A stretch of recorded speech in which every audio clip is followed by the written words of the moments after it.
My original problem was the tinnitus, or I guess it's officially called tinnitus.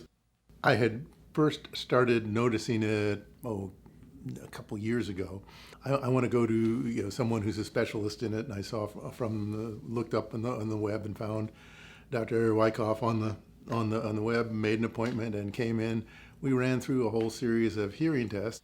She suggested, I should consider a hearing aid, and that it would help with it. I mean, could help with it, and it would certainly help with my hearing, which it definitively has, but that could help with the tinnitus over time.